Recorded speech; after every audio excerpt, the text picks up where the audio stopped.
Hello everyone.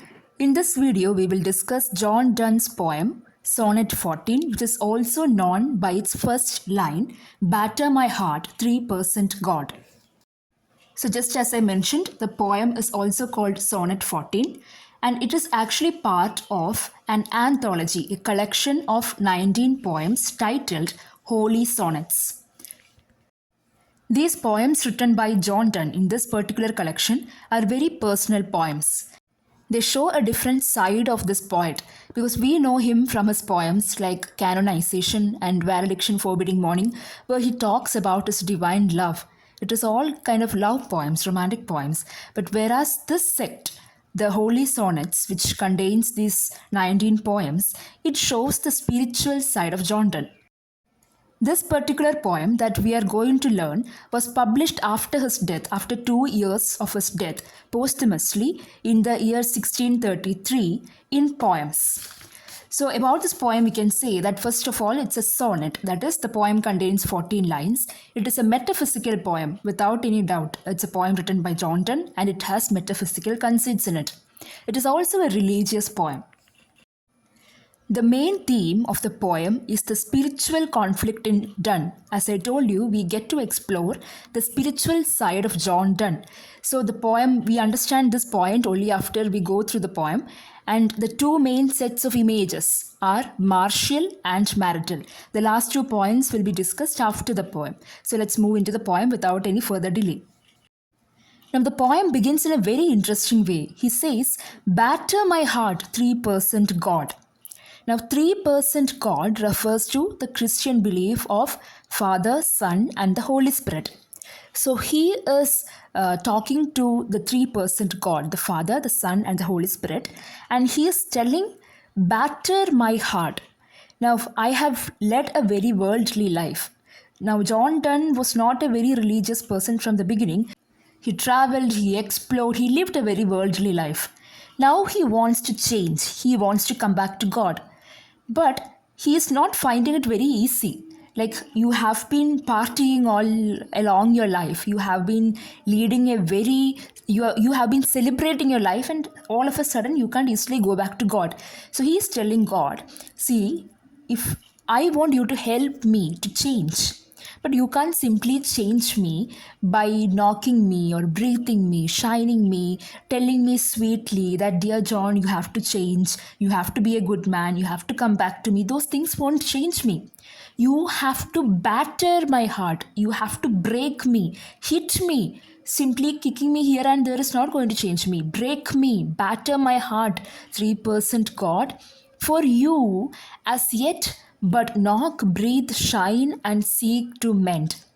Now here, very interestingly, you will find that John Donne is comparing God to a tinker. Tinker is a person who mends pots and utensils. Okay, so earlier days, there were these people called tinkers. They will walk around. If you have a pot that is not looking in shape, then they will beat and put that pot back into its original shape. So here, funnily, John Donne is commanding God. He's not requesting God. He's commanding. He's telling, see, don't do all this. You batter my heart. Okay, that is the only thing that is going to change me. Like some students in our class, no sweet talk is going to change us. Send us straight to the principal's office. The same way.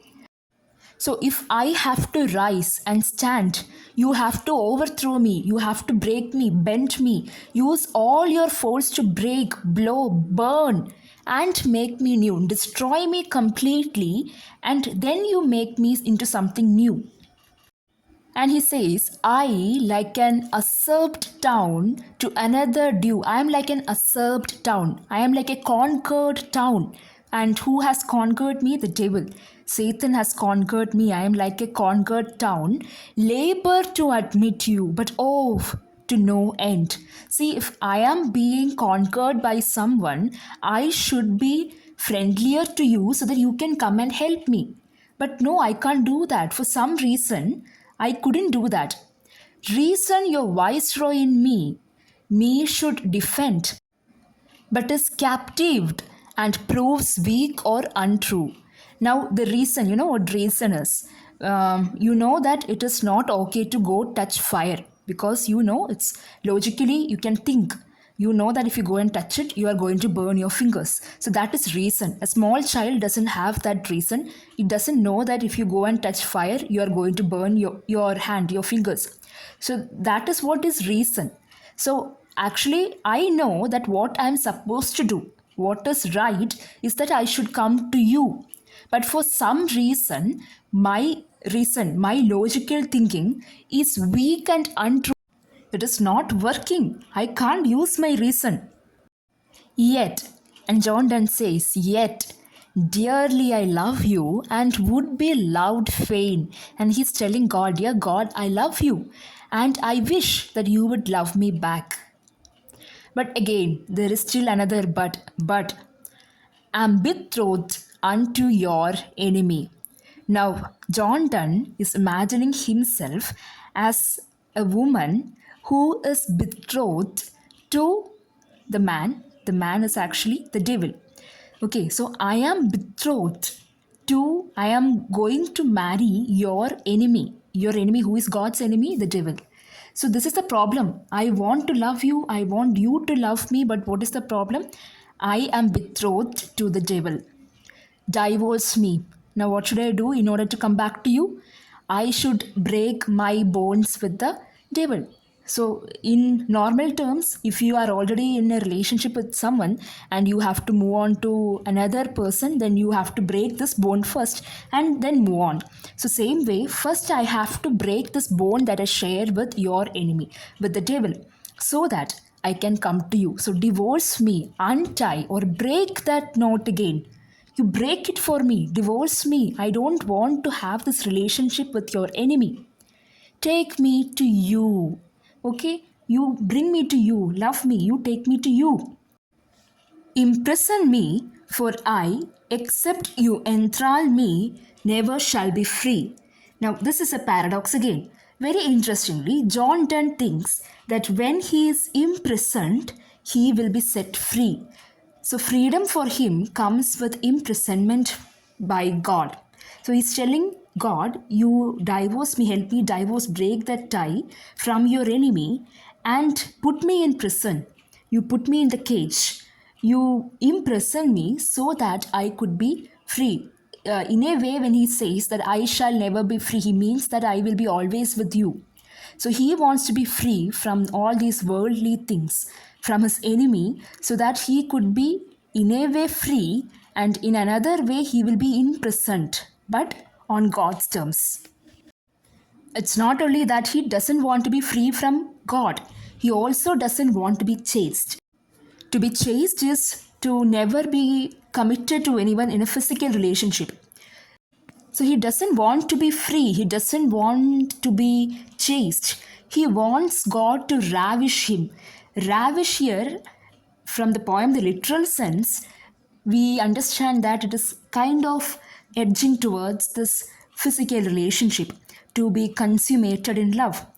But on another level, on a spiritual level, he's asking God to consume him, to take him as a whole, he's devoting his entire life to God.